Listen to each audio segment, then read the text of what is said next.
Students, कैसे हैं आप सभी। मैं डॉक्टर कपिल जैन आज वापस आपके साथ यहां पर आ गया हूं एक नए चैप्टर में जिसका नाम है एटॉमिक स्ट्रक्चर। जी हां, एटॉमिक स्ट्रक्चर नाम से समझ में आ रहा है स्ट्रक्चर ऑफ एटम, मतलब ये जो कहानी है ये एटम के स्ट्रक्चर से रिलेटेड है। ओके, और एटम का जो स्ट्रक्चर है उसके डेवलपमेंट में बहुत सारे केमिस्ट का, बहुत सारे साइंटिस्ट का कंट्रीब्यूशन है। ऑलमोस्ट 200 इयर्स बिफोर एटम को सबसे पहले डिफाइन किया गया था, 200 साल पहले।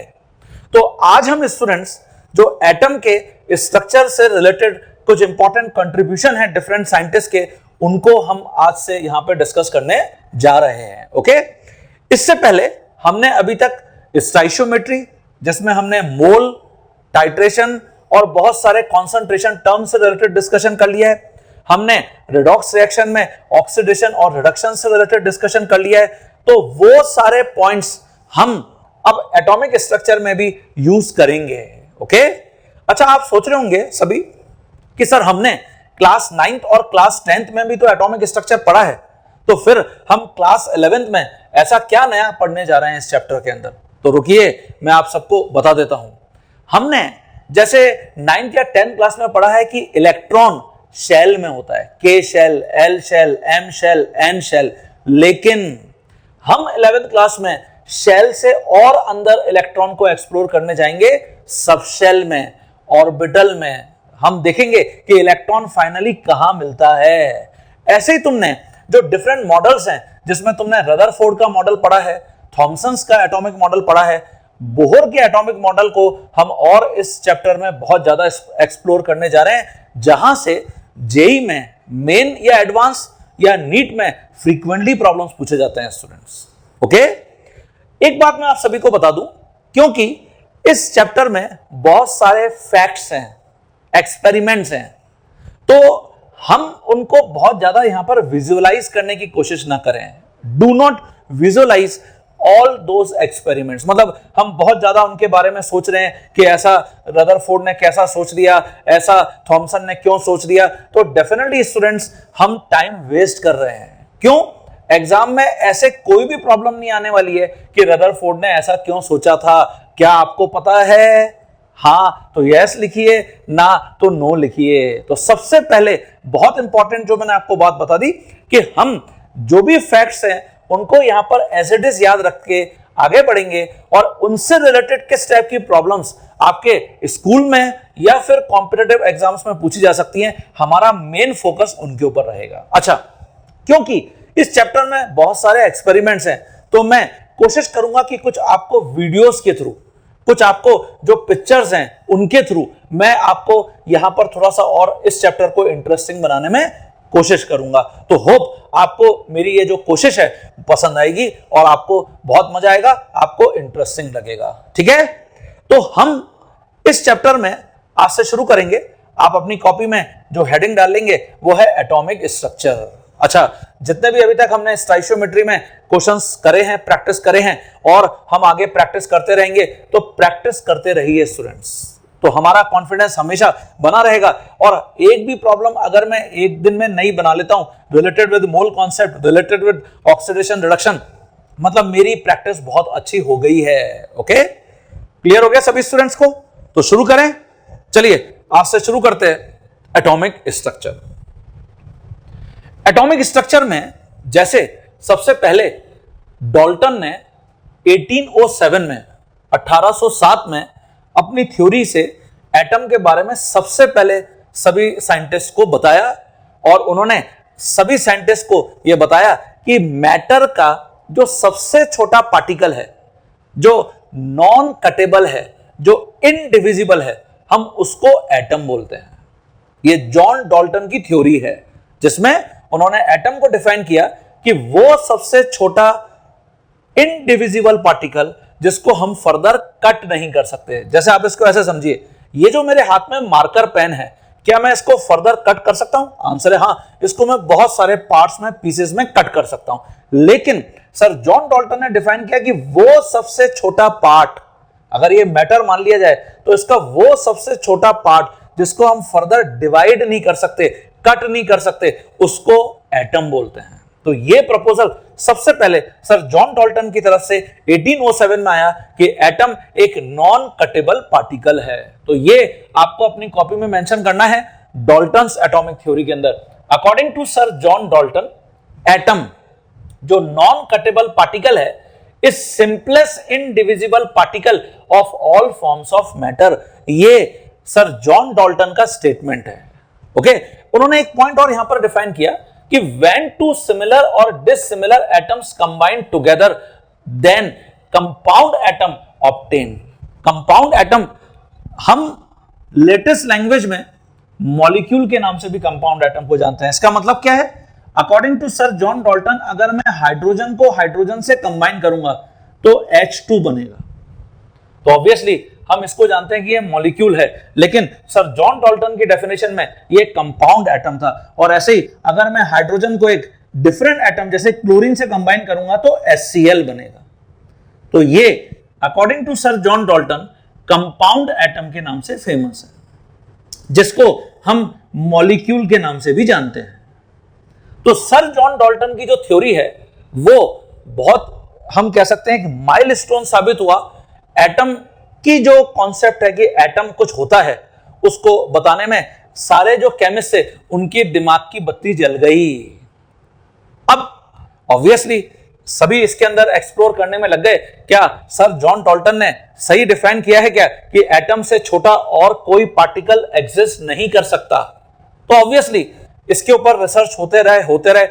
Ultimately Michael Faraday 1831, Michael Faraday एक साइंटिस्ट थे जिन्होंने अपने इलेक्ट्रोलिसिस लॉज को इंट्रोड्यूस किया।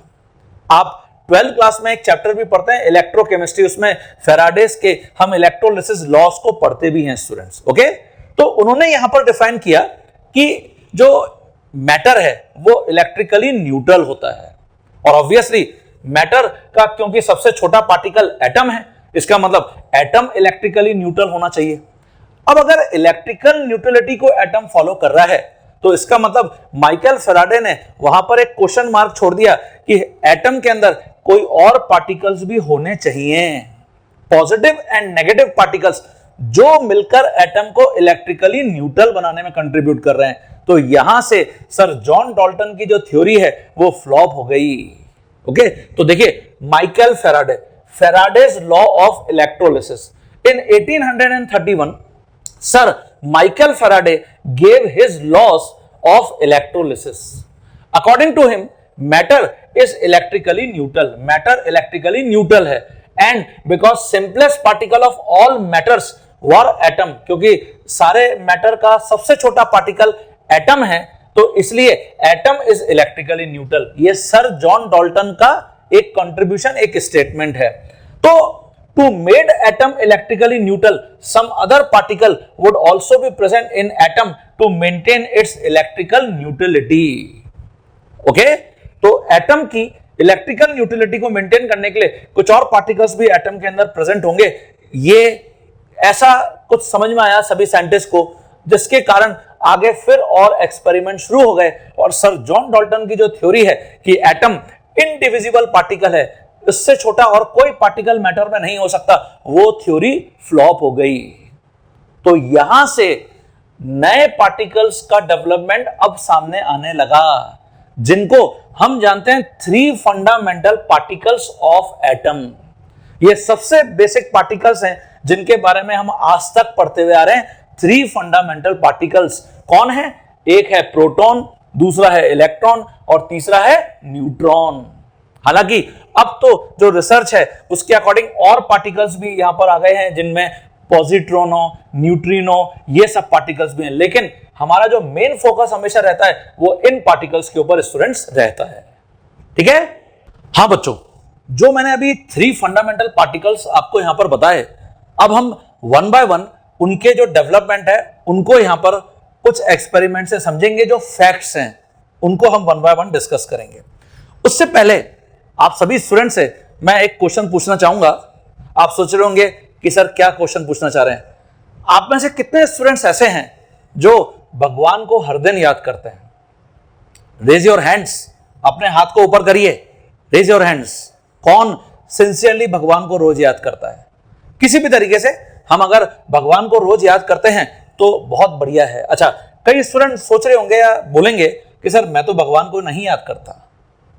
चलिए, बहुत बढ़िया बात है, आप भगवान को याद नहीं करते, लेकिन आज के बाद ये मेरा चैलेंज है कि आप भगवान को जरूर याद करेंगे। आपको याद करना पड़ेगा, आपको याद करना चाहिए। क्यों? ओके, तो देखिए मैंने यहां पर लिख रखा है गॉड, भगवान, हे भगवान। ओके, तो गॉड में जो GOD में जी है उसका मतलब है generator. Ji stands for generator. और अगर हमारी जो हिंदू मैथोलॉजी है उसमें देखा जाए तो जनरेटर का जो रोल है भगवान ब्रह्मा जी प्ले करते हैं। जैसे आप में से बहुत सारे स्टूडेंट्स ने अभी रामायण को भी एंजॉय किया होगा और उसमें आपने ब्रह्मा, विष्णु, महेश, इन सारे भगवान को भी देखा होगा। तो ब्रह्मा जी का रोल केमिस्ट्री में जो प्ले करने वाले हैं वो है प्रोटॉन। मतलब हिंदू मैथोलॉजी में ऐसा माना गया है कि हम सबको बनाने वाले, पैदा करने वाले भगवान ब्रह्मा जी हैं। तो केमिस्ट्री में भगवान ब्रह्मा जी का जो रोल प्ले करते हैं वो कौन है स्टूडेंट्स? वो प्रोटॉन है। आप सोच रहे होंगे कि सर प्रोटॉन कैसे? तो देखिए मैं आपको बताता हूं। हाइड्रोजन में अगर मैं एक प्रोटॉन ऐड करता हूं तो हीलियम बन जाता है। हीलियम में एक प्रोटॉन ऐड करूंगा तो लिथियम बन जाएगा। लिथियम में एक प्रोटॉन ऐड करूंगा तो बेरिलियम बन जाएगा। ऐसे ही सो ऑन। बेरिलियम में एक प्रोटॉन ऐड करूंगा तो बोरॉन बन जाएगा। मतलब जैसे ही मैं एक प्रोटॉन का एडिशन कर रहा हूं मुझे इमीडिएटली एक नया पार्टिकल जनरेट होता हुआ दिख रहा है। इसीलिए हम प्रोटॉन को जनरेटर बोलते हैं। ब्रह्मा जी का रोल प्ले कर रहा है प्रोटॉन। अब सिर्फ जनरेट करने से तो कुछ नहीं होता, आप सभी मानते हैं। अभी हमको इतनी सारी पढ़ाई करनी पड़ रही है, आगे हमारा ड्रीम है कि हम एक अच्छे इंजीनियर या एक अच्छा डॉक्टर बनना चाह रहे हैं और हमारे इंडिया के लिए बहुत अच्छा आगे काम करने की कोशिश करने जा रहे हैं, है ना। एक नोबल प्रोफेशन की तरफ बढ़ रहे हैं जिसको माना जाता है। तो बहुत मेहनत करनी पड़ रही है। तो आगे ये मेहनत डेफिनेटली हमको बहुत अच्छा रिजल्ट देगी। आगे हमारा एक अच्छा लाइफ होगा, हमारा एक अच्छा स्टेटस होगा। हम सभी स्टूडेंट्स इसी के लिए स्ट्रगल कर रहे हैं। एम आई राइट और रॉन्ग? सही बोल रहा हूं ना? तो सिर्फ जनरेट करने से कुछ नहीं होता, ऑपरेशन करना, ऑपरेटर यहां पर होना जरूरी है। तो जो O है, O स्टैंड्स फॉर ऑपरेटर। और हिंदू मैथोलॉजी में ऑपरेटर का जो रोल है वो भगवान विष्णु जी प्ले करते हैं, ऐसा माना गया है। केमिस्ट्री में कौन है? विष्णु जी। तो केमिस्ट्री में जो ऑपरेटर का रोल प्ले करता है वो है इलेक्ट्रॉन। अब आप सोच रहे होंगे कि सर ये इलेक्ट्रॉन कैसे आपने बोल दिया? तो देखिए इसका आंसर भी मैं आपको जस्टिफाई करता हूं, आप मानेंगे कि सर सही बोल रहे हैं। जैसे मान लेते हैं कि सोडियम है और क्लोरीन गैस होती है। सोडियम मेटल होता है, क्लोरीन गैस होती है। और हम जानते हैं हमारे लिए टेबल सॉल्ट, नमक बहुत जरूरी है डे टू डे लाइफ में। अब कोई ऐसा तो करता नहीं है कि हम सोडियम मेटल लिया है और क्लोरीन गैस को चैम्बर में बंद कर दिया और हर दिन सोडियम मेटल का कुछ पीस खा लेते हैं और क्लोरीन गैस को इनहेल कर लेते हैं। ये खुश हो जाते हैं कि बॉडी में सोडियम क्लोराइड बन गया। क्या ऐसा कोई कर सकता है क्या? नो, बिल्कुल नहीं कर सकता। कोई भी ऐसी हिम्मत नहीं कर सकता। लेकिन सोडियम क्लोराइड जो नमक है, टेबल सॉल्ट है, वो हमारी लाइफ के लिए बहुत जरूरी है। अब कैसे बना है? तो देखिए जब सोडियम में से मैं एक इलेक्ट्रॉन सब्ट्रैक्ट करता हूं तो सोडियम कैटायन बनता है। और ऐसे ही जब क्लोरीन में मैं एक इलेक्ट्रॉन ऐड करता हूं तो Cl- बनता है। एम आई राइट और रॉन्ग स्टूडेंट्स? है ना, राइट। तो इन दोनों के कॉम्बिनेशन से सोडियम क्लोराइड बनता है, Na+Cl-। इसको हम आयनिक कंपाउंड बोलते हैं और यही टेबल सॉल्ट का भी फॉर्मूला है, टेबल सॉल्ट। इसका मतलब यह हुआ कि जितने भी डे टू डे लाइफ में हमारे सामने मॉर्निंग से लेके नाइट तक कंपाउंड्स आ रहे हैं, केमिकल्स आ रहे हैं, वो सारे इलेक्ट्रॉन्स के कारण है। इलेक्ट्रॉन्स या तो रिमूव हुआ है या इलेक्ट्रॉन वहां पर ऐड हुआ है या इलेक्ट्रॉन की शेयरिंग हुई है, सो दैट हमको डिफरेंट कंपाउंड्स मिले हैं। तो अगर इलेक्ट्रॉन नहीं होता तो फिर हम कंपाउंड्स को नहीं देख सकते थे। तो इसलिए जो मैंने ऑपरेटर का यहां पे रोल दिया है वो इलेक्ट्रॉन को दिया है। तो मुझे लगता है कि मैंने एकदम सही रोल दिया है। क्लियर हो गया सभी स्टूडेंट्स को? अब ऑब्वियसली हम जब लाइफ जी लेते हैं, हम ओल्ड एज में चले जाते हैं, तो भगवान फिर बोलते हैं कि बेटा बस बस बैक टू पवेलियन, वापस घर आ जाओ। एम आई राइट और रॉन्ग?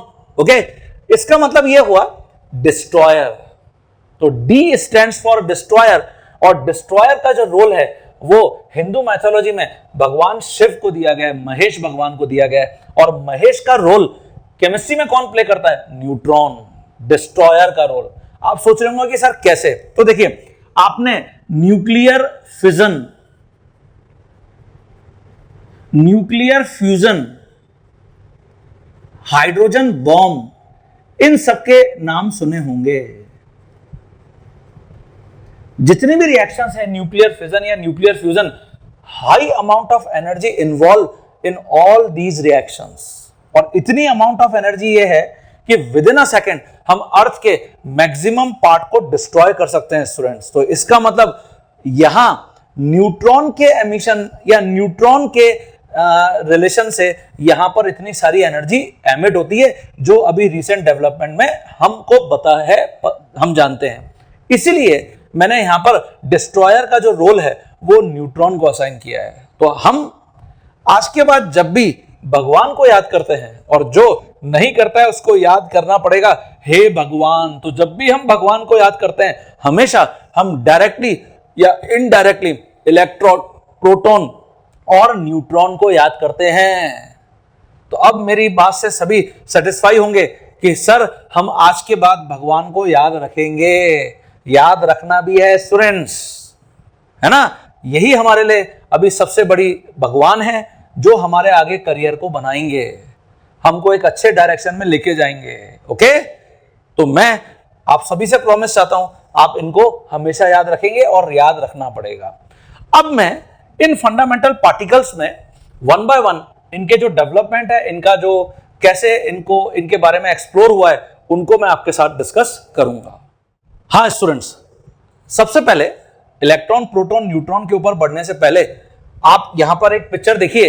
ये जो पिक्चर आप देख रहे हैं यहां पर, इस पिक्चर में आप देख रहे हैं कि मैंने एक सन वहां पर आपको दिख रहा है, और इस सन के चारों तरफ डिफरेंट प्लैनेट्स आपको रिवॉल्व करते हुए दिख रहे हैं, है ना? ये अभी हम आगे यहां पर रदरफोर्ड मॉडल के नाम से डिफाइन करेंगे, प्लेनेटरी मॉडल।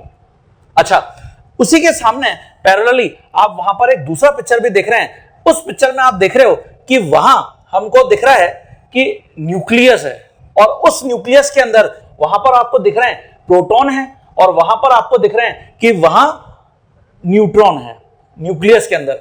और राउंड द न्यूक्लियस वहां पर आप देख रहे हैं कि इलेक्ट्रॉन्स रिवॉल्व कर रहे हैं राउंड द न्यूक्लियस। तो प्लेनेटरी मॉडल का मतलब कुछ मोर और लेस ऐसा ही है, जैसे सन के चारों तरफ डिफरेंट वहां पर प्लैनेट्स रिवॉल्व करते हैं, वैसे ही न्यूक्लियस के चारों तरफ वहां पे डिफरेंट इलेक्ट्रॉन्स रिवॉल्व करते हैं, और nucleus contain proton and neutron. Okay, चलिए। हाँ बच्चों, अब देखिए, आप यहां पर देख रहे हैं मैंने लिखा है discovery of electron. Discovery of electron में जैसे ये देखिए, मैंने यहां पर मेंशन कर रखा है सर जे थॉमसन की पिक्चर को, सर जे थॉमसन की फोटोग्राफ को। जे थॉमसन की फोटोग्राफ को देखकर हमको हमेशा क्या याद आना चाहिए? हमको याद आना चाहिए कैथोड रे ट्यूब। जी हां, सर जे थॉमसन ने सबसे पहले कैथोड रे ट्यूब को इन्वेंट किया। डे टू डे लाइफ में जो कैथोड रे ट्यूब है, वो जो हमारे घर में टेलीविजन होता है ना स्टूडेंट्स, उसमें जो पिक्चर ट्यूब होती है, वो हम उससे याद रख सकते हैं। मतलब जब भी हम टेलीविजन देखें, हमको हमेशा सर जे थॉमसन याद आ जाने चाहिए। जब भी टेलीविजन देखें, ओम जे थॉमसनाय नमः। ओके, तो मैंने वहां पर लिखा हुआ है कि जो सर जे थॉमसन है, उन्होंने कैथोड रे ट्यूब को इन्वेंट किया, एंड सर विलियम क्रुक्स ने इलेक्ट्रॉन्स या कैथोड रेस को डिफाइन किया। आप देखिए, वहां पर आपको कैथोड रे ट्यूब दिख रही है। कैथोड रे ट्यूब एक ग्लास से बना हुआ ट्यूब है, जिसके अंदर हम वहां पर देख रहे हैं कि ग्लास ट्यूब के अंदर डिफरेंट गैसेस को फिल किया जाता है, और उन गैसेस को दो मेटल जो टर्मिनल हैं, जो इलेक्ट्रोड्स हैं, उनके बीच में वहां पर रखा जाता है। और उसके बाद फिर सर विलियम क्रुक्स ने इलेक्ट्रॉन को कैसे डिफाइन किया, कैथोड रेस को कैसे डिफाइन किया, मैं आपको कुछ और पिक्चर्स के थ्रू यहां पर बताऊंगा। हाँ students, according to sir William Crookes, आप देखिए ये जो कैथोड रे ट्यूब आपको दिख रही है, इस कैथोड रे ट्यूब के अंदर हम यहां पर देख रहे हैं कि दो मेटल इलेक्ट्रोड्स प्लेस हैं। अच्छा, कैथोड रे ट्यूब के ऊपर आप देखिए वहां पर मेंशन किया गया डिस्चार्ज ट्यूब। डिस्चार्ज ट्यूब ये ग्लास से बना हुआ ट्यूब है, इसके अंदर हाई वोल्टेज अप्रोक्सीमेटली 10,000 वोल्ट का वोल्टेज और बहुत लो प्रेशर के ऊपर गैसेस को भरा जाता है। गैसेस एक्चुअली इस कंडीशन में हाई वोल्टेज और लो प्रेशर पर गुड कंडक्टर होती हैं इलेक्ट्रिसिटी की।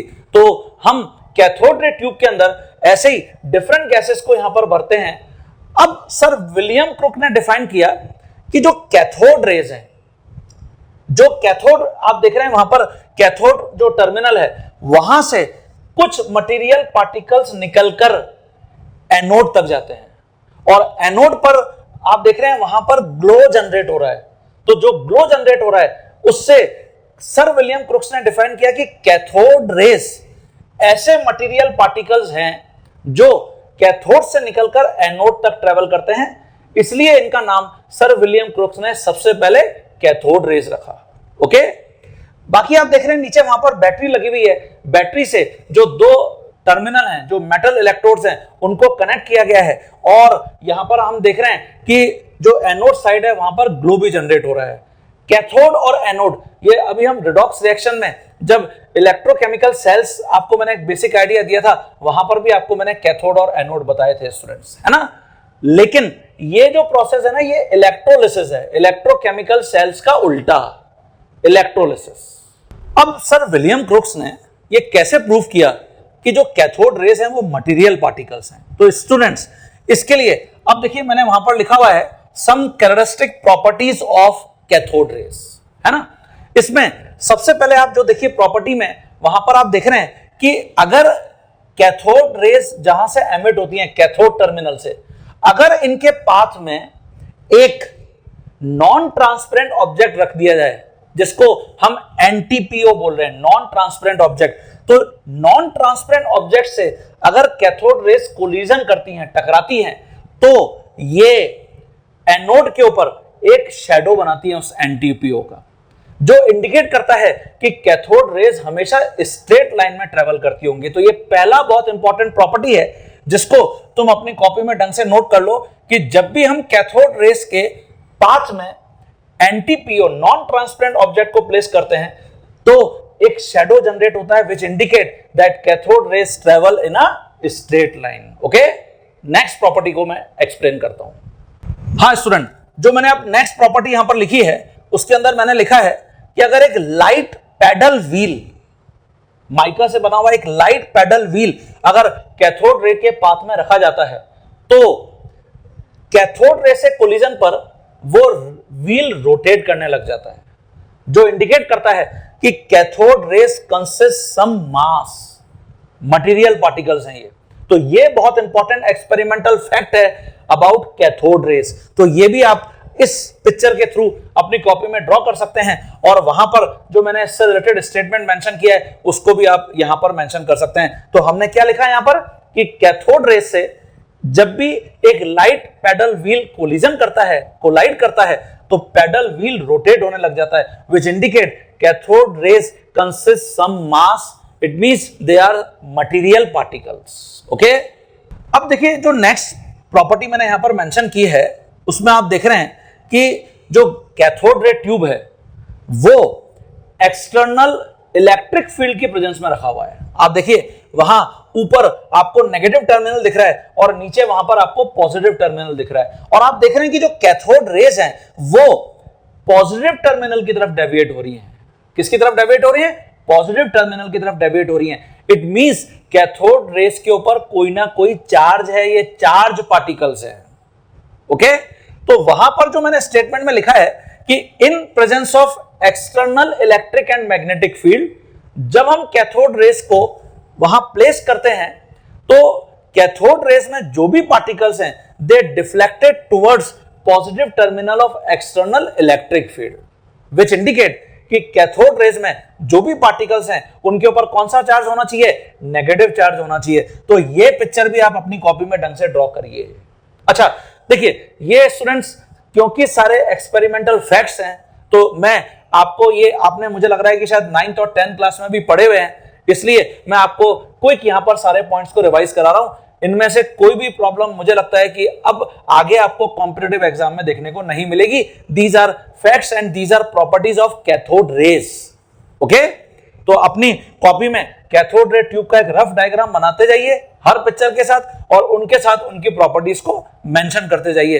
अभी हम कुछ और ऐसे ही यहां पर पिक्चर्स को देखेंगे। हाँ स्टूडेंट्स, अब अगर हम यहां पर, ये तो प्रॉपर्टीज हमने यहां नोट कर ली हैं, वन बाय वन जो इलेक्ट्रॉन से रिलेटेड कुछ इंपॉर्टेंट डेटा हमारे पास हैं वो कैसे डेवलप हुए हैं उनको हम यहां पर डिस्कस कर रहे हैं। आप देखिए, वहां पर आप हेडिंग देख रहे हैं, वहां लिखा हुआ है कि sir J Thompson gave the name negatron to these negative charge particles। नेगेट्रॉन इसका मतलब नेगेटिव चार्ज पार्टिकल्स। ये जो कैथोड रेज में पार्टिकल्स हैं इनको सर जे थॉमसन ने नेगेट्रॉन्स नाम दिया था। और सर जे थॉमसन के एक स्टूडेंट थे जिनका नाम था स्टोनी। देखिए वहां पे मैंने मेंशन कर रखा है स्टोनी। स्टोनी ने ये जो नेगेटिव चार्ज पार्टिकल्स हैं इनको सबसे पहले नाम दिया था इलेक्ट्रॉन्स। ये आप अपनी कॉपी में ढंग से नोट करिए। और आप देख रहे हैं यहां पर एक पिक्चर बनी हुई है, इस पिक्चर में वहां एकदम लास्ट में आप देख रहे हैं कि कैथोड रे ट्यूब बनी हुई है। क्या बनी हुई है? कैथोड रे ट्यूब, जिसमें एक पॉजिटिव टर्मिनल है और एक नेगेटिव टर्मिनल है। और उस पॉजिटिव और नेगेटिव टर्मिनल से आप देख रहे हैं वहां पर कि कैथोड रेज एमिट हो रही है, जो रेड कलर का आपको बीम दिख रहा है। अच्छा, इस कैथोड रे ट्यूब को एक्सटर्नल इलेक्ट्रिक और मैग्नेटिक फील्ड की प्रेजेंस में यहां पर रखा गया है। एक्सटर्नल इलेक्ट्रिक और magnetic field both are perpendicularly.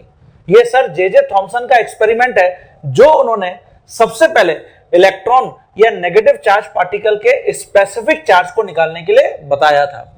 तो जब मैं इस कैथोड रे ट्यूब को एक्सटर्नल इलेक्ट्रिक और मैग्नेटिक फील्ड में यहां पर प्लेस करता हूं, परपेंडिकुलरली अरेंज करके प्लेस करता हूं, तो आप देखिए वहां से एक फ्लोरोसेंट स्क्रीन लगी हुई है। फ्लोरोसेंट स्क्रीन के ऊपर ये कैथोड रेज से निकलने वाली जो बीम है, जो पार्टिकल्स हैं, वो आके कोलिजन कर रहे हैं। 3 पॉइंट है, ए बी सी, 3 पॉइंट्स है यहां पर, जिनके ऊपर वो वहां पर आप देख रहे हैं कोलिजन कर रहे हैं। इसका मतलब ये हुआ कि कैथोड रेज से जो पार्टिकल्स एमिट हो रहे हैं वो अपने पास से डिफ्लेक्ट हो रहे हैं। क्या हो रहे हैं? डिफ्लेक्ट हो रहे हैं। और इन पार्टिकल्स का deflection according to sir J Thomson इन 2 पॉइंट्स के ऊपर डिपेंड करता है। ये देखिए मैंने यहां पे लिखा है, डिफ्लेक्शन ऑफ दीज पार्टिकल्स जो प्रेजेंट है कैथोड रेज में डायरेक्टली प्रोपोर्शनल है charge on these particles present in cathode rays, है ना। जितना ज्यादा चार्ज होगा इन पार्टिकल्स के ऊपर, ये अपने पास से उतने डिफ्लेक्ट होंगे when cathode ray tube placed in external electric and magnetic field, है ना, परपेंडिकुलरली।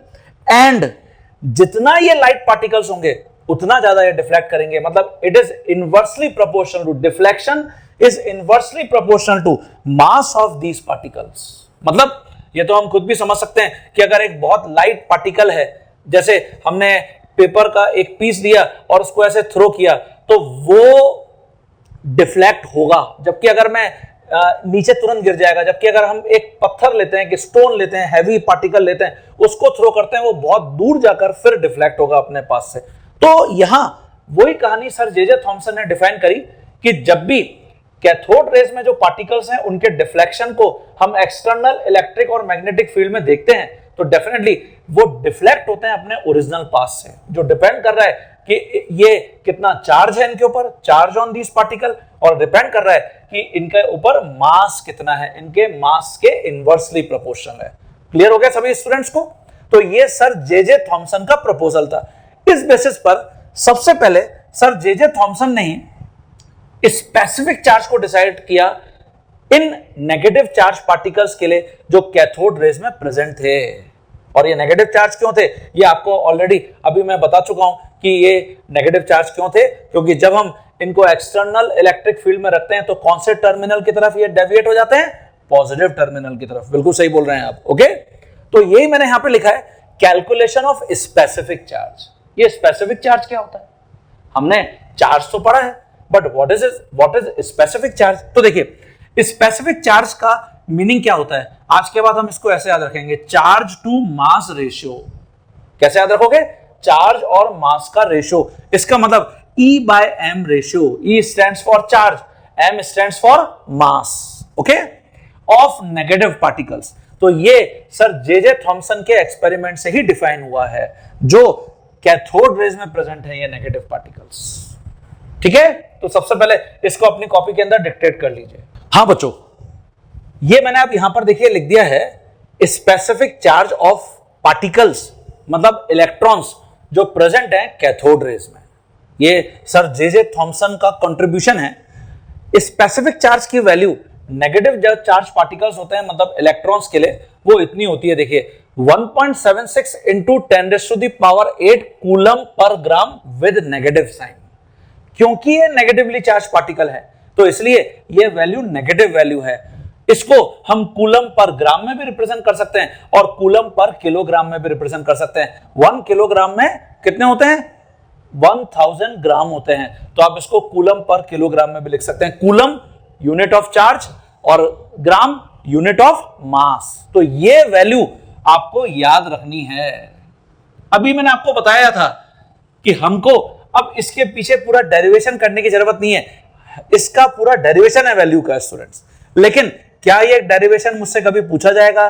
क्या मुझे इसमें अपना टाइम खराब करना चाहिए? No, my suggestion no. हमको इस वैल्यू को याद रखना चाहिए कि ये स्पेसिफिक चार्ज की वैल्यू है इलेक्ट्रॉन की। ओके, अब मैं यहां पर आ जाता हूं। जो सेकंड डेवलपमेंट था वो था चार्ज ऑन इलेक्ट्रॉन। मतलब सबसे पहले negative charge particle that is electron के लिए सर जे थॉमसन ने स्पेसिफिक चार्ज डिफाइन किया। उसके बाद जो सेकंड डेवलपमेंट था वो चार्ज ऑन इलेक्ट्रॉन डिफाइन किया गया, जिसको हम ई से रिप्रेजेंट कर रहे हैं। और इसके पीछे जो कंट्रीब्यूशन है वो रॉबर्ट मिलिकन का है। तो रॉबर्ट मिलिकन एक्सपेरिमेंट क्या है?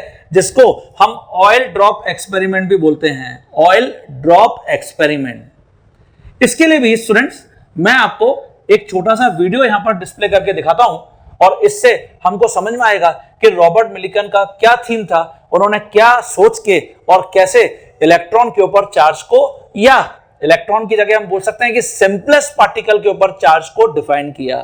हाँ स्टूडेंट्स, सबसे पहले मेरे साथ आप जो रॉबर्ट मिलिकन सर का एक्सपेरिमेंट है उसको यहां पर पहले ऑब्जर्व करिए, ऑयल ड्रॉप एक्सपेरिमेंट। ओके, इस ऑयल ड्रॉप एक्सपेरिमेंट में जो पूरा एक्सपेरिमेंट है, पहले उसको आप एक बार इस वीडियो को देखिए और उसके बाद फिर मैं आपको इसको एक्सप्लेन करता हूं। Robert Millikan, working of the university of Chicago, succeeded in measuring the charge on the electron. He allowed a fine spray of oil to settle through a hole into a chamber where he could observe the fall. The top and bottom of the chamber consisted of an electrically charged plates, introducing the source of X-rays which can cause creation of charges when they strike matter. Charges produced by the X-rays attached to an oil droplet, producing one or more charges on the droplet. When there is no voltage applied, the fall of the droplets is determined by the mass and viscosity of the air through which they fall. When a voltage is applied, the droplet having negative charge to fall more slowly, stop falling or even rise, depending on the number of charges on them. By adjusting the applied voltage and observing a droplets both voltage off and voltage on, Millikan was able to determine the charges on the oil droplets were all multiples of the smallest values, 1.6 into 10⁻⁻19 coulombs. He took to be the charge on a single electron. तो मुझे लगता है कि सभी students ने इस video को देखा होगा। अगर आपको वापस देखना है तो पीछे जाइए, स्क्रॉल करिए और वापस इस वीडियो को देखिए। ये सर रॉबर्ट मिलिकन का ऑयल ड्रॉप एक्सपेरिमेंट है। ओके, तो सभी स्टूडेंट्स ने इस वीडियो को देखा। अब मैं थोड़ा सा इसको आपको ब्रीफ कर देता हूं। तो जो रॉबर्ट मिलिकन सर का जो ऑयल ड्रॉप एक्सपेरिमेंट है उसमें आपने अभी देखा कि जब हम ऑयल ड्रॉप एक्सपेरिमेंट में ऑयल को एक बैग में, उन्होंने रॉबर्ट मिलिकन ने ऑयल ड्रॉप्स को वहां पर जनरेट किया, कंटेनर के अंदर ऑयल ड्रॉपलेट्स को जनरेट किया। प्लेट्स लगी हुई हैं, इन प्लेट्स में पॉजिटिव चार्ज और नेगेटिव चार्ज से बनी हुई ये दो प्लेट्स हैं, ये लगी हुई हैं यहां पर, और एक एंड पर एक्सरे से बना हुआ सोर्स लगा हुआ है, जिसको जब वो यहां से पुश करते हैं, एक्स रेस को जनरेट करते हैं, अगर ऑयल ड्रॉपलेट से जाकर ये टकराती हैं तो वहां पर पार्टिकल्स जनरेट होते होंगे जो ऑयल ड्रॉपलेट्स के अंदर वहां पर प्रेजेंट हैं, जिनको हम अभी इलेक्ट्रॉन्स नाम देकर आए हैं। ओके, और फिर वोल्टेज अप्लाई करके, वोल्टेज ऑफ करके, वोल्टेज ऑन करके उन्होंने कंक्लूड किया कि इन ऑयल ड्रॉपलेट के ऊपर कुछ ना कुछ चार्ज है, और वो चार्ज, वो जो पार्टिकल्स प्रेजेंट है ऑयल ड्रॉपलेट में, उन स्मॉलेस्ट पार्टिकल के चार्ज के कारण है। ओके, और इस बेसिस पर उन्होंने यहां पर एक फॉर्मूला इंट्रोड्यूस किया कि हर ऑयल ड्रॉपलेट पर जो टोटल चार्ज की वैल्यू होगी, वो जो अभी हमने इस वीडियो में भी देखी, आप इस पिक्चर में भी देख रहे हैं, वैल्यू हमने देखी -1.6 इंटू 10⁻⁻19 कूलम का इंटीग्रल मल्टीपल होगा। क्या मतलब है इसका, वो मैं यहां पर लिखता हूं, देखिए। Calculation of charge on electron, Robert Millikan's oil drop experiment. According to Robert Millikan, charge on each oil droplet, हर ऑयल ड्रॉपलेट पर जो चार्ज है उसको अगर मैं Q अज्यूम कर लेता हूं तो वो हमेशा इक्वल होगा integral multiple of 1.6 into 10⁻⁻19 coulomb with negative sign. Negative sign इसलिए क्योंकि इलेक्ट्रॉन्स नेगेटिवली चार्ज हैं। ओके, जब अभी हम प्रोटॉन्स के लिए जाएंगे तो इसी वैल्यू को हम वहां पे प्लस लिखेंगे 1.6 इंटू 10⁻⁻19 कूलम। इंटीग्रल मल्टीपल का मतलब हो गया n into 1.6 into 10⁻⁻19 coulomb with negative sign. Okay, और n का मतलब है ये नंबर ऑफ इलेक्ट्रॉन्स को रिप्रेजेंट कर रहा है, मतलब हर ऑयल ड्रॉपलेट में n नंबर ऑफ इलेक्ट्रॉन्स हैं और हर इलेक्ट्रॉन के ऊपर जो चार्ज है वो 1.6 इंटू 10⁻⁻19 कूलम है। तो इसलिए मैंने यहां पे लिखा है कि n should be positive integer value, n positive integer value होना चाहिए। जैसे अभी हम एम्पेरिकल फॉर्मूला में डिस्कस करके आए थे स्टूडेंट्स, है ना। एम्पेरिकल फॉर्मूला को हम n से मल्टीप्लाई करते हैं तो n should be positive integer value. तो पॉजिटिव इंटीजर मतलब 1 2 3 4 5, कभी भी फ्रैक्शनल नहीं हो सकते इलेक्ट्रॉन, इसलिए ये वैल्यू n की पॉजिटिव इंटीजर वैल्यू होना चाहिए। और चार्ज ऑन सिंगल इलेक्ट्रॉन, जिसको हमने E से रिप्रेजेंट किया है, ये 1.6 इंटू 10⁻⁻19 कूलम के है विद नेगेटिव साइन।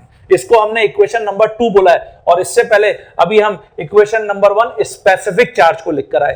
तो आई थिंक ये दोनों पॉइंट्स आपको क्लियर हो गए जो मैंने इलेक्ट्रॉन से रिलेटेड आपको डिस्कस किए। अब केमिस्ट के पास स्पेसिफिक चार्ज था, केमिस्ट के पास चार्ज आ गया, इन दोनों के बेसिस पर इलेक्ट्रॉन के मास को डिफाइन किया गया, जो हम मास ऑफ इलेक्ट्रॉन से डिफाइन करते हैं। हाँ बच्चों, तो अब मैं यहां मेंशन करूंगा calculation of mass of electron.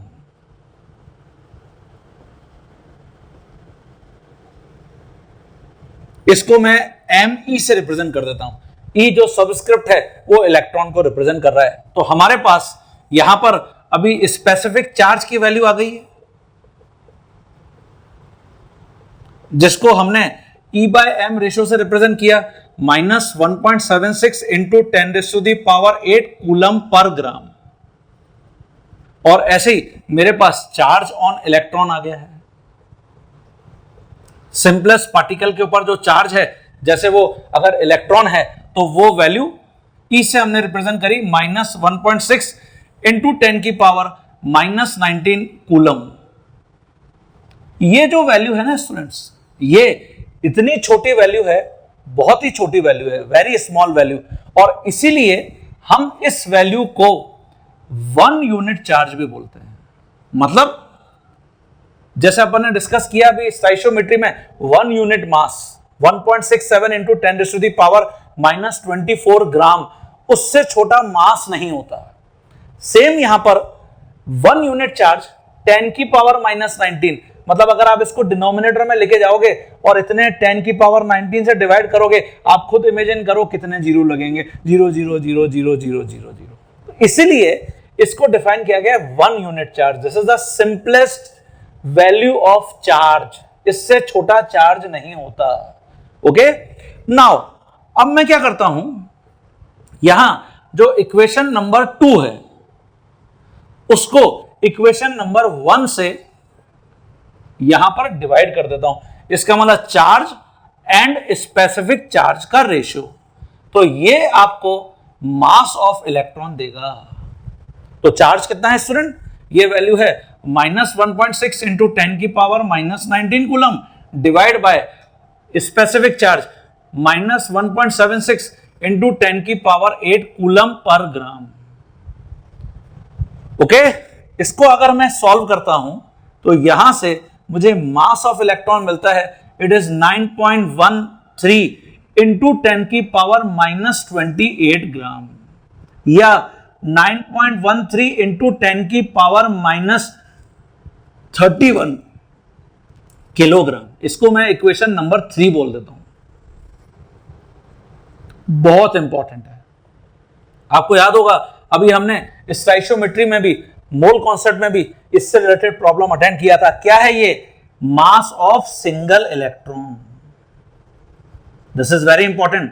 तो एग्जामिनर आपसे बोल सकता है कि मास ऑफ 1 मोल इलेक्ट्रॉन बताइए। सिंगल इलेक्ट्रॉन का मास अगर इतना है ग्राम में या किलोग्राम में, तो 1 मोल इलेक्ट्रॉन का बताइए। तो आप क्या करेंगे? 1 मोल इलेक्ट्रॉन का निकालने के लिए सिंपली इसको मल्टीप्लाई कर देंगे 6.02 इंटू 10 की पावर 23 से। ओके, क्लियर हो गया सभी स्टूडेंट्स को? तो ये 3 बहुत इंपॉर्टेंट रिलेशन हमारे सामने आ गए। आज के बाद हम इन 3 को फॉलो करेंगे। आपको आपके स्कूल एग्जाम में या आपके कॉम्पिटिटिव एग्जाम में प्रॉब्लम यहां से देखने को मिलने वाली है students, whether it is in JEE और it is in NEET. Clear हो गया सभी को? तो ये 3 डेटा हम याद रखेंगे। तो अब जब इलेक्ट्रॉन की जो स्टोरी है 1859 के बाद, सर जे थॉमसन के एक्सपेरिमेंट के बाद, कैथोड रे ट्यूब इन्वेंट होने के बाद सामने आ गई कि एटम में एक पार्टिकल इलेक्ट्रॉन होता होगा, जो सबसे छोटा पार्टिकल है मैटर का, इलेक्ट्रॉन कैथोड रे ट्यूब की फॉर्म में। कैथोड रे ट्यूब एक्सपेरिमेंट से जो हमने कैथोड रेस को डिफाइन किया उसकी फॉर्म में सर विलियम क्रोक्स के कंट्रीब्यूशन से। ओके, तो अब जो सारे केमिस्ट है उनके सामने क्वेश्चन मार्क लग गया कि अगर एटम इलेक्ट्रिकली न्यूट्रल है तो फिर दूसरा पार्टिकल कौन सा होगा? वो दूसरा पार्टिकल कौन है जो एटम को इलेक्ट्रिकली न्यूट्रल बना रहा है? ऑब्वियसली वो पॉजिटिवली चार्ज होगा। ठीक है, एक्सपेरिमेंट होते रहे।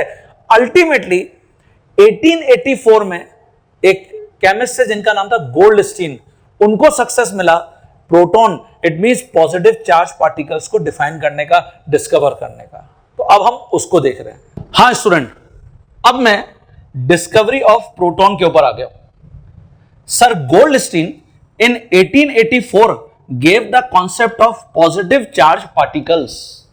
It means anode rays or canal rays by using a special or we can say modified cathode ray tube.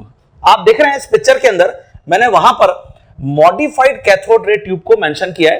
ये modified cathode ray tube का क्या मीनिंग है? गोल्डस्टीन ने जो कैथोड रे ट्यूब है उसमें कैथोड एंड पर एक परफोरेटेड प्लेट को और प्लेस किया, और with the help of this perforated cathode plate उन्होंने ये डिफाइन किया कि जैसे कैथोड से रेज एमिट होकर एनोड तक ट्रेवल करती हैं, वैसे ही एनोड से भी सम रेज एमिट होती होंगी जो मेटल इलेक्ट्रोड है। जैसे मैंने देखिए यहां पर इस पिक्चर के थ्रू शो किया है, एनोड पॉजिटिवली चार्ज है, इसके पाथ में यहां परफोरेटेड कैथोड उन्होंने प्लेस किया जो नेगेटिवली चार्ज एक प्लेट है, और इसके अंदर आप देख रहे हैं यहां पर होल्स हैं। इनको हम मान सकते हैं कि ये परफोरेशन है, और दिस परफोरेशन, इस परफोरेशन के थ्रू एनोड जो मेटल इलेक्ट्रोड है वहां से भी रेज एमिट होती हैं, पार्टिकल्स एमिट होते हैं, और वो इस परफोरेटेड प्लेट के थ्रू ट्रेवल करके कैथोड टर्मिनल पर पहुंचते हैं और वहां पर रेड कलर का ग्लो जनरेट करते हैं। Cathode plate it means negatively charge plate. तो देखिए वहां पर आप उस पिक्चर में भी देख रहे हैं कि नेगेटिव जो चार्ज प्लेट है, मतलब जो आपका कैथोड टर्मिनल है, उसके ऊपर कौन से कलर का ग्लो जनरेट हो रहा है? रेड कलर का ग्लो जनरेट हो रहा है। तो इनको, क्योंकि ये परफोरेशन के थ्रू पास होती थी, इसलिए सर गोल्डस्टीन ने इनको एनोड रेस या कैनाल रेस प्रपोज किया। ओके, तो क्वेश्चन ये उठता है कि इनका नाम प्रोटॉन्स क्यों डिफाइन किया गया? तो ऑब्वियसली जैसा भी हम यहां पर कैथोड रेस की कुछ प्रॉपर्टीज को डिस्कस करके आए, सेम अगर मैं ये सारी प्रॉपर्टीज यहां पर एनोड रेस की भी डिफाइन करूंगा तो हम सिमिलर रिजल्ट ऑब्जर्व करेंगे। मतलब अगर मैं इस मॉडिफाइड कैथोड रे ट्यूब को, जिसके अंदर की परफोरेशन लगा हुआ है, परफोरेटेड प्लेट लगी हुई है, अगर मैं एक्सटर्नल इलेक्ट्रिक फील्ड में प्लेस करता हूं तो ये जो आपके एनोड से निकलने वाले रेज हैं, ये एक्सटर्नल इलेक्ट्रिक फील्ड में किसकी तरफ डेविएट हो जाएंगे, कौन से टर्मिनल की तरफ डेविएट हो जाएंगे, नेगेटिव टर्मिनल की तरफ डेविएट हो जाएंगे, जो ये इंडिकेट करता है कि एनोड रेस किस टाइप के पार्टिकल्स हैं, किस टाइप के इनके अंदर पार्टिकल्स प्रेजेंट हैं, पॉजिटिवली चार्ज पार्टिकल्स प्रेजेंट हैं। ओके, तो ये प्रॉपर्टी एनोड रेस की हम बिल्कुल वैसे डिफाइन कर सकते हैं जैसे अभी हमने कैथोड रेस की डिफाइन किया था। दूसरा, अगर मैं एनोड रेस के पाथ में भी एक एंटीपीओ प्लेस करता हूं, नॉन ट्रांसपेरेंट ऑब्जेक्ट, तो ये अपोजिट टर्मिनल पर, इट मींस जो कैथोड टर्मिनल है उसके ऊपर एक शैडो जनरेट करती हैं, विच इंडिकेट जो एनोड रेज हैं वो स्ट्रेट लाइन में ट्रेवल करती हैं। तो हम इन प्रॉपर्टीज को बिल्कुल वैसे ही यहां पर ऑब्जर्व कर सकते हैं जो हमने कैथोड रेस के लिए मेंशन किया था। और ऑब्वियसली अगर मैं एनोड रेस के पाथ में भी एक लाइट पैडल व्हील को यहां पर प्लेस करता हूं तो दैट व्हील रोटेटेड, जो इंडिकेट करता है कि एनोड रेस में भी मटेरियल पार्टिकल्स प्रेजेंट हैं, मास पार्टिकल्स प्रेजेंट हैं। तो all these properties are same, obviously same, जैसा कि हमने अभी कैथोड रेस के लिए डिस्कस किया था। तो क्या क्या प्रॉपर्टीज वापस मैं समराइज कर देता हूं। First, anode rays, it means canal rays travel in straight line, first property. Second, when this perforated cathode ray tube, इसको हम एक्सटर्नल इलेक्ट्रिक फील्ड में प्लेस करते हैं, then anode rays deviated from their original path, और ये कौन से terminal की तरफ डेविएट करेंगी, ये डेविएट करेंगी टुवर्ड्स नेगेटिव टर्मिनल, जो इंडिकेट करता है कि एनोड रेस के ऊपर कौन सा चार्ज है, पॉजिटिव चार्ज है। तो आप ये जो पिक्चर में देख रहे हैं इसको रफली आप ड्रॉ कर सकते हैं। तो Goldstein gave the concept of positive charge particle, that is anode rays और कैनाल रेस। ओके, अब जो यहां पर हमने 3 पॉइंट इलेक्ट्रॉन के लिए डिस्कस किए, इलेक्ट्रॉन हमने स्पेसिफिक चार्ज डिफाइन किया, चार्ज डिफाइन किया, मास डिफाइन किया। स्टूडेंट्स, बिल्कुल सेम वे में मैं यहां पर पॉजिटिव चार्ज पार्टिकल्स के लिए इन तीनों प्रॉपर्टीज को डिफाइन कर सकता हूं। अच्छा, प्रोटॉन क्यों नाम दिया गया? ऑब्वियसली क्योंकि एनोड रेस या canal rays positively charge particles थे, इनके अंदर जो भी पार्टिकल्स हैं वो पॉजिटिवली चार्ज पार्टिकल्स हैं, इसलिए इनको नाम दिया गया कि ये प्रोटॉन्स होंगे। क्या होंगे? Protons, means positively charge particles. तो अब मैं यहां पर one by one in points को जरा मेंशन करता हूं कि स्पेसिफिक चार्ज क्या है प्रोटॉन का, चार्ज क्या है प्रोटॉन का, और इससे हम मास कैसे कैलकुलेट करेंगे। हाँ स्टूडेंट्स, अब मैं यहां पर जो प्रॉपर्टीज हैं एनोड रेस या प्रोटॉन्स की उनको मेंशन कर रहा हूं। सबसे पहले मैं यहां पे लिखूंगा स्पेसिफिक चार्ज, जिसको हमने E/m रेशियो भी डिफाइन किया है।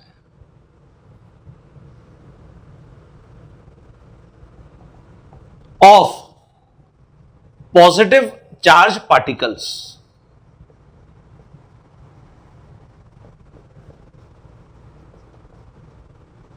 तो पॉजिटिव चार्ज पार्टिकल्स, इसका मतलब प्रोटॉन्स की हम बात कर रहे हैं। तो ये वैल्यू जो E/m रेशियो है ये प्लस 9.5 इंटू 10 की पावर 4 कूलम पर ग्राम है। इसको मैं इक्वेशन नंबर 4 बोल देता हूं, 9.5 इंटू 10 की पावर 4 कूलम पर ग्राम, या अगर आप इसको किलोग्राम में लिखोगे तो 9.5 इंटू 10 की पावर 7 कूलम पर किलोग्राम। तो कोई भी वैल्यू हम यहां पर मेंशन कर सकते हैं। अगेन मैं आपको यहां पर बोल दूं, डेरिवेशन, ये सारे जो वैल्यूज हैं इनका डेरिवेशन किया गया है, लेकिन वो हमारे सिलेबस में बिल्कुल भी नहीं है। हमको इनको कहीं इनको डिराइव नहीं करना वैल्यूज को, ये वैल्यूज हम एज इट इज फॉलो करते हैं। तो स्पेसिफिक चार्ज मतलब चार्ज और मास का जो रेशो है पॉजिटिव चार्ज पार्टिकल्स के लिए, प्रोटॉन्स के लिए, वो इतना है। ऑब्वियस है कि अगर मैं चार्ज ऑफ प्रोटॉन की बात करता हूं, चार्ज ऑफ प्रोटॉन, जिसको हमने E से रिप्रेजेंट किया है, तो ये वैल्यू प्लस 1.6 इंटू 10 की पावर माइनस 19 कूलम है। इसको मैं इक्वेशन 5 बोल देता हूं। और ये हमने अभी इलेक्ट्रॉन के लिए भी लिखा था, it is very small charge, है ना, वहां पे नेगेटिव साइन के साथ था, ये पॉजिटिव साइन के साथ है। It is also known as 1 unit positive charge. It is very small charge. और with the help of these two data हम क्या कैलकुलेट कर सकते हैं, मास ऑफ प्रोटॉन। तो अगर मैं यहां पे मास ऑफ प्रोटॉन कैलकुलेट करता हूं, मास ऑफ प्रोटॉन, इसको मैं एमपी से रिप्रेजेंट कर देता हूं। इसके लिए जो इक्वेशन नंबर 5 है उसको हम इक्वेशन नंबर 4 से डिवाइड कर देते हैं। इसका मतलब चार्ज और स्पेसिफिक चार्ज का रेशियो, ठीक है। तो यहां पे अभी हमने चार्ज कैलकुलेट किया है प्लस 1.6 इंटू 10 की power minus 19 coulomb, divide by specific charge, इसको हम प्लस 9.5 इंटू 10 की पावर 4 कूलम पर ग्राम मेंशन कर देते हैं। ओके, तो जब इसको हम सॉल्व करते हैं हमको रिजल्ट मिलता है 1.67 इंटू 10 की पावर माइनस 24 ग्राम। इसको मैं इक्वेशन 6 बोल देता हूं। और अगर हम इसको किलोग्राम में मेंशन करेंगे तो 1.67 इंटू 10 की पावर माइनस 27 किलोग्राम। ये देखिए, ये मास ऑफ प्रोटॉन है। ये वैल्यू कहीं देखी भी लग रही है क्या स्टूडेंट? हां, बिल्कुल सही सोच रहे हैं। ये अभी हम स्टोइकियोमेट्री में पढ़ के आए हैं। ये हमने क्या डिफाइन किया था, एटॉमिक मास यूनिट, मतलब ये सबसे छोटा मास है, इसको हमने 1 AMU भी बोला था। तो बिल्कुल सही सोच रहे हैं। तो हमने जो 1 AMU atomic mass unit define किया था वो यही वैल्यू डिफाइन करी थी 1.67 इंटू 10 की पावर माइनस 27 किलोग्राम, और ग्राम में 10 की पावर माइनस 24 ग्राम। इसको आज हमने यहां पर देख रहे हैं मास ऑफ प्रोटॉन है, ये मास ऑफ प्रोटॉन है। एंड ऑल्सो इसको तो हमने 1/12 part of mass of 1 atom of carbon 12 भी बोला था स्टूडेंट। क्यों, याद आ रहा है, नहीं आ रहा है? और एक और बहुत important point, it is also mass of 1 atom of hydrogen. ये देखिए, mass of 1 atom of hydrogen, ये बहुत इंपॉर्टेंट है स्टूडेंट, वेरी वेरी इंपॉर्टेंट। आपको याद होगा हम कभी कभी प्रोटॉन को H पॉजिटिव भी लिखते हैं, H प्लस। H पॉजिटिव क्यों लिखते होंगे, इसका आंसर आज ही आपको क्लियर हो जाना चाहिए। क्यों? जो मास ऑफ प्रोटॉन है ऑब्वियसली ये mass of 1 atom of hydrogen भी है। और अभी हमने डिस्कस किया कि प्रोटॉन के ऊपर कितना यूनिट पॉजिटिव चार्ज होता है, 1 यूनिट पॉजिटिव चार्ज होता है। इसलिए हम प्रोटॉन को H पॉजिटिव भी मेंशन करते हैं। ओके, तो ये सभी स्टूडेंट्स को क्लियर हो गया होगा। ये सारे जो डेटा हैं ये हमको फॉलो करने चाहिए जब भी हम प्रोटॉन की बात करते हैं। स्पेसिफिक चार्ज की value, it is E/m ratio, charge की value and mass of proton. Now अब केमिस्ट के पास प्रोटॉन का मास आ गया, इलेक्ट्रॉन का मास आ गया, क्या हम इन दोनों मासेस को कंपेयर कर सकते हैं क्या, वो भी देख लेते हैं। हाँ स्टूडेंट्स, तो जैसे हमने यहां पर मास ऑफ प्रोटॉन मेंशन कर लिया है 1.67 इंटू 10 की पावर माइनस 24 ग्राम। ओके, इसको हमने इक्वेशन 6 बोला है। और ऐसे ही हमने मास ऑफ इलेक्ट्रॉन भी अभी कैलकुलेट कर लिया, हमने इसको 9.13 इंटू 10 की पावर माइनस 28 ग्राम लिखा है, इक्वेशन नंबर 3। तो अब अगर हम इन दोनों मासेस को कंपेयर करते हैं, नाउ अगर मैं इक्वेशन नंबर 6 को इक्वेशन नंबर 3 से डिवाइड करता हूं, मतलब mass of proton to that of mass of electron, तो प्रोटॉन का मास 1.67 इंटू 10 की power minus 24 gram divide by electron का मास 9.13 इंटू 10 की पावर -28 ग्राम। तो जब तुम इस रेशो को सॉल्व करते हो, दिस इंप्लाइज दैट प्रोटॉन का मास और इलेक्ट्रॉन का मास, ये रिजल्ट आता है 1837, या इसको नियरली 1840 लिख लीजिए। क्या इंडिकेट कर रहा है ये? इसको हम रिजल्ट 7 बोल देते हैं। ये इंडिकेट कर रहा है कि proton is 1837 times heavier than that of electron। मतलब प्रोटॉन इलेक्ट्रॉन के रेस्पेक्ट में 1837 टाइम्स हैवियर है।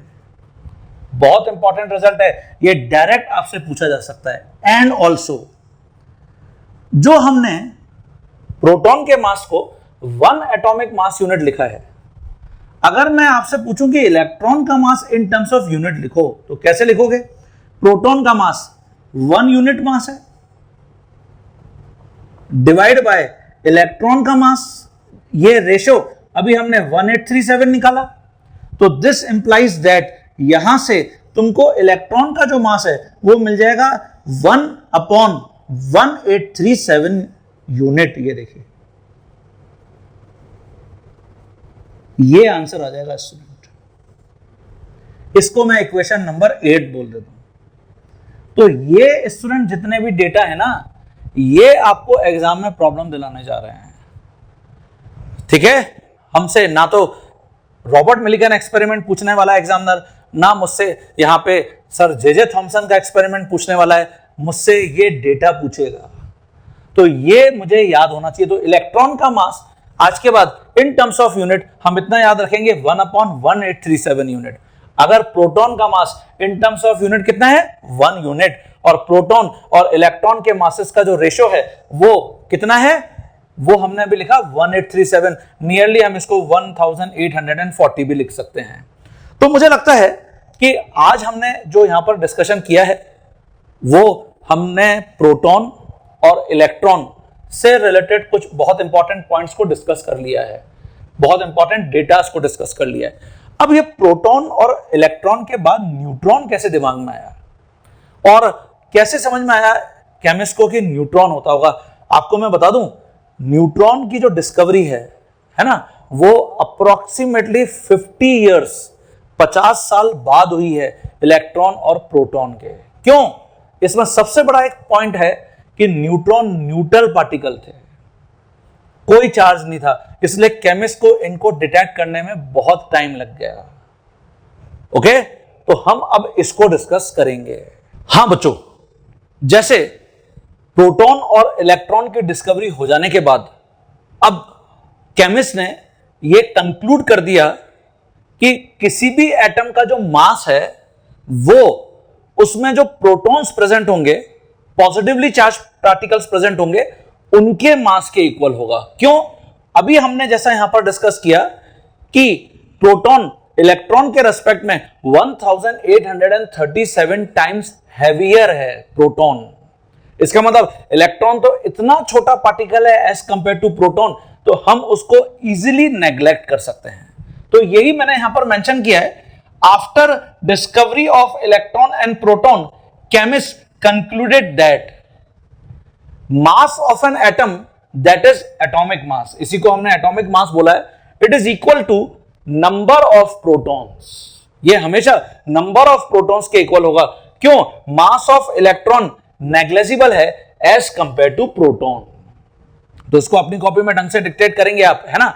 कैसे हम यहां पर ये देखना चाह रहे हैं कि न्यूट्रॉन दिमाग में आया होगा और न्यूट्रॉन के पीछे केमिस्ट पड़े होंगे, न्यूट्रॉन को कैसे एक्सप्लोर किया है। ओके, इसका मतलब क्या हुआ कि जो मैंने लिखा है atomic mass is equal to number of proton, इसका मतलब यह हुआ, अभी हमने लिखा है कि हर प्रोटॉन का मास 1 यूनिट मास है, 1 AMU एटॉमिक मास यूनिट के इक्वल है।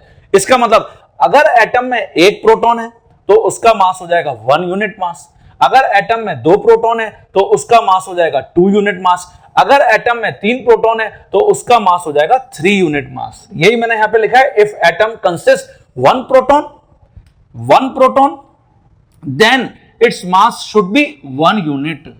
ऐसे ही if atom consist 2 protons, then its mass should be 2 units, etcetera etcetera. अगर 10 प्रोटॉन होंगे, 10 प्रोटॉन्स होंगे तो 10 यूनिट्स हो जाएगा। ओके, लेकिन किंतु परंतु एक केमिस्ट जिनका नाम था मोजले, मोजे नहीं, मोजले, मोजले ने 1895 में एक एक्सपेरिमेंट परफॉर्म किया और उसके थ्रू उन्होंने इस रिजल्ट को चैलेंज किया। और देखते हैं उस रिजल्ट से केमिस्ट ने अब किस डायरेक्शन की तरफ अपने आप को मोड़ा। हां बच्चों, जो मोजले का एक्सपेरिमेंट है, मोजले ने 1895 में एटॉमिक नंबर को डिफाइन किया। जी हां, एटॉमिक नंबर को सबसे पहले कैलकुलेट करने का जो क्रेडिट है वो मोजले को जाता है। मोजले ने बेसिकली क्या किया, he performed an experiment to find out the positive charge on the nucleus of an atom. Already sir Goldstein positive charge को डिफाइन कर चुके थे, लेकिन मोजले ने एक्सपेरिमेंटली और यहां पर चेक करना चाहा कि पॉजिटिव चार्ज जो न्यूक्लियस के ऊपर है एटम में वो कैसे है और कितना है। He calculated the charge on the nucleus from the frequencies or wavelength of the X-rays emitted by different elements. Elements जो X-rays emit करते थे उनकी फ्रीक्वेंसी, जिसको हम न्यू से रिप्रेजेंट करते हैं, अभी हम आगे इसको डिफाइन भी करेंगे, या वेवलेंथ से उन्होंने डिफाइन किया कि न्यूक्लियस के ऊपर कितना पॉजिटिव चार्ज है। और फिर इससे उन्होंने बताया the number of unit positive charges on the nucleus of an element is always equal to atomic number of the element। मतलब उन्होंने डिफाइन किया कि किसी भी एटम, जो एलिमेंट का एटम है, उसके ऊपर जो यूनिट पॉजिटिव चार्ज है वो हमेशा atomic number of that element के इक्वल होता है। जो यूनिट पॉजिटिव चार्ज है इसका मतलब वो तो प्रोटॉन्स हैं, तो इसका मतलब यह हुआ कि किसी भी एलिमेंट का जो एटॉमिक नंबर है हमेशा नंबर ऑफ प्रोटॉन्स के इक्वल होना चाहिए। तो देखिए ये मोजले का अल्टीमेट कंक्लूजन है। According to Moseley, atomic number of an element is always equal to number of protons. तो मैं वापस रिपीट कर देता हूं, मोजले ने बेसिकली जो गोल्डस्टीन सर पहले प्रपोज कर चुके थे, पॉजिटिव चार्ज पार्टिकल्स प्रेजेंट है एटम में, उसको और एक्सपेरिमेंटली वेरीफाई करने के लिए उन्होंने जो एलिमेंट से एमिट होने वाली एक्स रेज हैं उनकी फ्रीक्वेंसीज या वेवलेंथ को मेजर करके ये डिफाइन किया कि किसी भी एटम में जो एलिमेंट का है उसके अंदर जो यूनिट पॉजिटिव चार्ज है वो हमेशा उसके एटॉमिक नंबर के इक्वल होता है। और atomic number is nothing but, हम इसको सीरियल नंबर भी डिफाइन कर सकते हैं of that element in periodic table. Obviously periodic table भी इस समय तक बहुत ज्यादा अपने ओरिजिनल फॉर्म में आ चुकी थी 1895 तक। ओके, तो ये सर मोजले का एक्सपेरिमेंट है। अब देखिए, अभी हम ऊपर इक्वेशन नंबर 9 में क्या लिख चुके हैं, वहां पर हमने लिखा है एटम का मास, मतलब एटॉमिक मास, ये नंबर ऑफ प्रोटॉन्स के इक्वल है।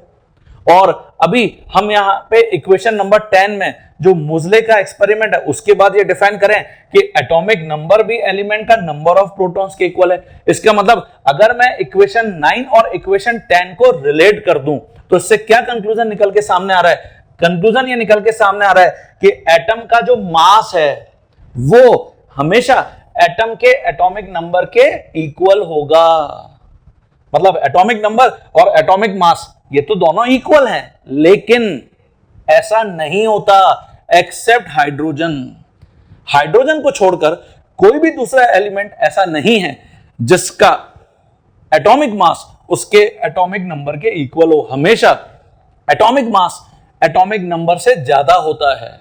तो यहां से केमिस्ट को समझ में आया कि सम पार्टिकल इज मिसिंग, जो एटम में प्रोटॉन के मास के इक्वल कंट्रीब्यूट कर रहा होगा। किसके मास के इक्वल कंट्रीब्यूट कर रहा होगा? प्रोटॉन के मास के। तो just to balance atomic mass of an atom, अब फिर वापस एक्सपेरिमेंट्स स्टार्ट हुए। तो यहां सबसे पहले तो मैं इक्वेशन 9 और इक्वेशन 10 को रिलेट करके यहां एक डेटा लिखता हूं। अच्छा, ये जो सर मोजले का एक्सपेरिमेंट है, इनका भी एक प्रपोज इक्वेशन है। हालांकि उसके ऊपर कभी भी प्रॉब्लम देखने को नहीं मिलती, लेकिन वो प्रपोज इक्वेशन मैं जरूर यहां पर मेंशन कर देता हूं। और आफ्टर दैट फिर हम आ जाते हैं डिस्कवरी ऑफ न्यूट्रॉन। हाँ स्टूडेंट्स, सबसे पहले जो मोजले का एक्सपेरिमेंट है, सर मोजले ने इस इक्वेशन को भी इंट्रोड्यूस किया, root nu is equal to a Z minus b. ये जो कैपिटल जेड है, यही स्टूडेंट एटॉमिक नंबर है, जिसको अभी हमने इक्वल लिखा है नंबर ऑफ प्रोटॉन्स के। तो अब आप फिर सोच रहे होंगे कि सर ये इक्वेशन कैसे आ गया। तो स्टूडेंट, हम सिर्फ इस इक्वेशन को फॉलो करेंगे, इसके ऊपर बेस्ड बहुत रेयर है कि कभी कोई प्रॉब्लम हमसे पूछा जाएगा। अभी हम न्यू को यहां पर और प्रॉपर्ली डिफाइन करेंगे। न्यू क्या है? Frequency of X rays emitted by different elements. जैसा अभी हमने मोजले के एक्सपेरिमेंट में पढ़ा, तो nu frequency of X rays है। ओके, और ए और बी यहां पर कांस्टेंट्स हैं, जिनकी वैल्यूज जनरली हमको गिवन होती है। तो यहां पर हम इस इक्वेशन को फॉलो करेंगे। ये सर मोजले के एक्सपेरिमेंट से एक मैथमेटिकल रिलेशन है। तो इस बेसिस पर सर मोजले ने सबसे पहले एटॉमिक नंबर को डिफाइन किया। और जैसा अभी आपको मैंने बताया कि इक्वेशन नंबर ये 10 है और इक्वेशन नंबर 9, अगर मैं दोनों इक्वेशन को रिलेट कर दूं तो one would say that atomic mass of an element is equal to atomic number of that element, but this is not true except hydrogen. तो मैंने यहां लिखा है but except hydrogen atom in periodic table no other element have atomic mass equal to that of atomic number of same element. Okay, it means to balance mass of an atom, यहां पर chemist को वापस experiment perform करने पड़े तो we need some other particle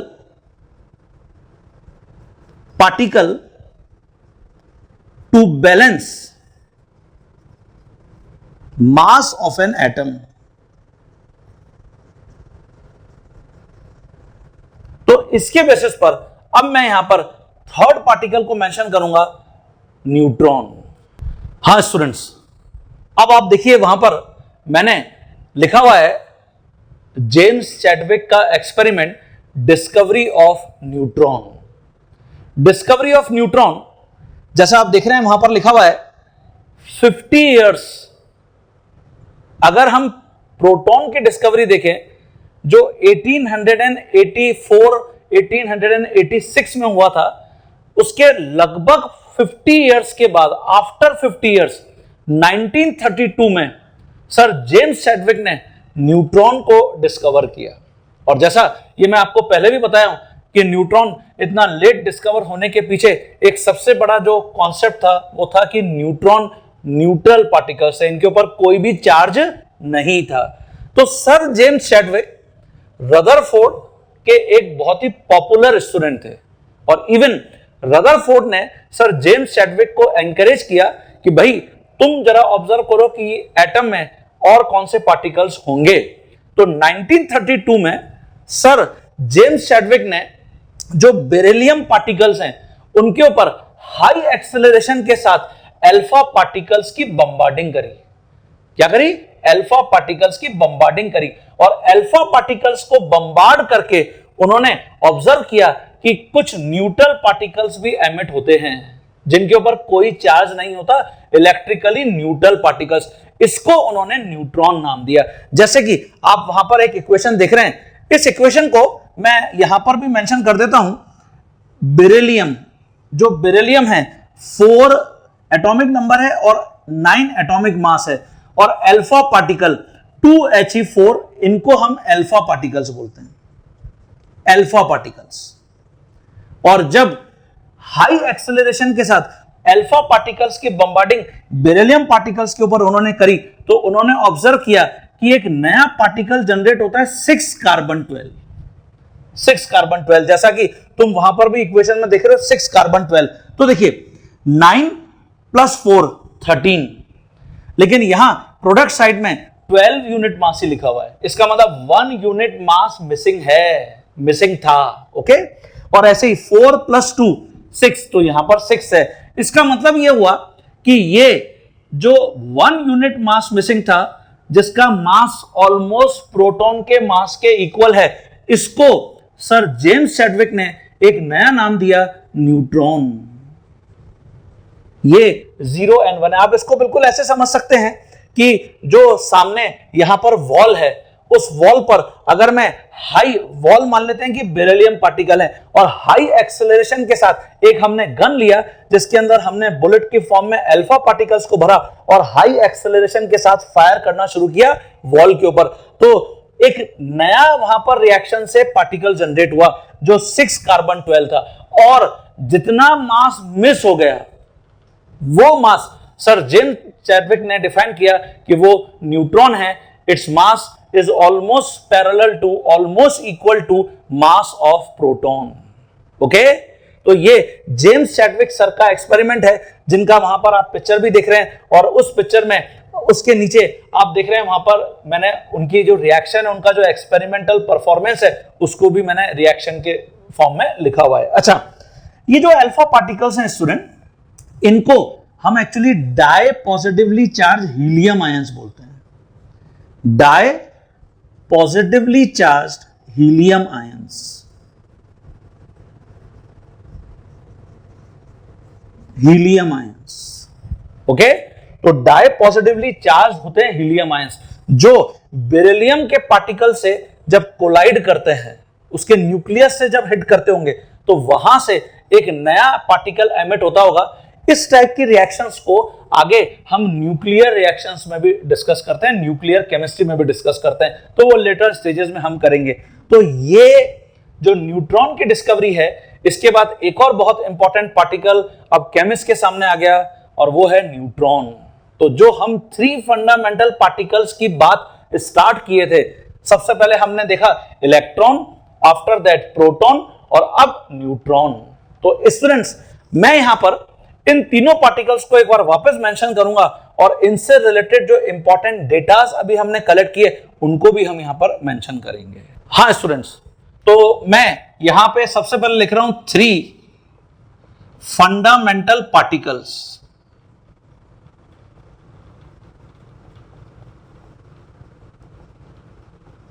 of an atom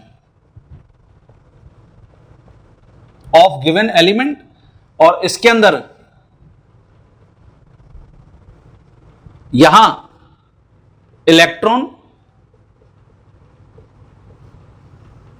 देखिए electron को हम आज के बाद जनरली ऐसे रिप्रेजेंट किया करेंगे, -1 E0।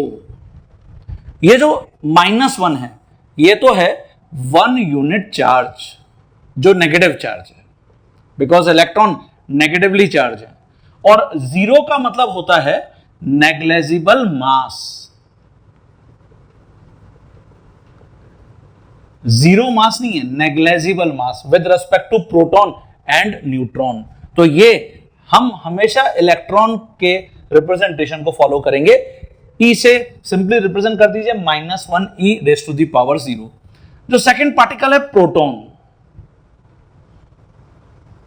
तो प्रोटॉन इसको हम ऐसे मेंशन कर देंगे +1 P1, +1, ये तो हो गया 1 यूनिट पॉजिटिव चार्ज, और ये जो 1 है, ये हो गया 1 यूनिट मास, जो हमने 1 एटॉमिक मास यूनिट भी बोला है, इसलिए +1 P1, ओके, ये प्रोटॉन का रिप्रेजेंटेशन है, एंड न्यूट्रॉन। तो न्यूट्रॉन को हम 0n1 से रिप्रेजेंट किया है, जैसा हमने यहां पर भी किया 0n1। 0 का मतलब है चार्जलेस, 1 का मतलब है 1 यूनिट मास। इट मींस जो मास ऑफ प्रोटॉन है और मास ऑफ न्यूट्रॉन है, both are equal. Mass of neutron is equal to mass of proton. तो ऑलमोस्ट 1.67 इंटू 10 की पावर माइनस 24 ग्राम या 1.67 इंटू 10 की पावर माइनस 27 किलोग्राम, ये 1 AMU भी है।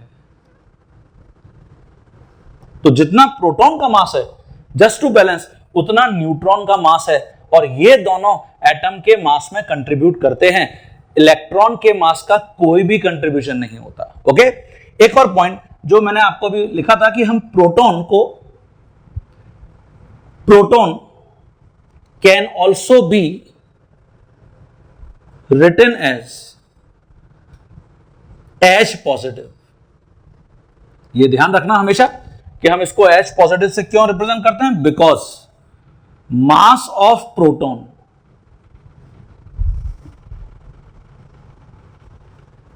Is equal to mass of one atom of hydrogen and proton carries 1 unit positive charge.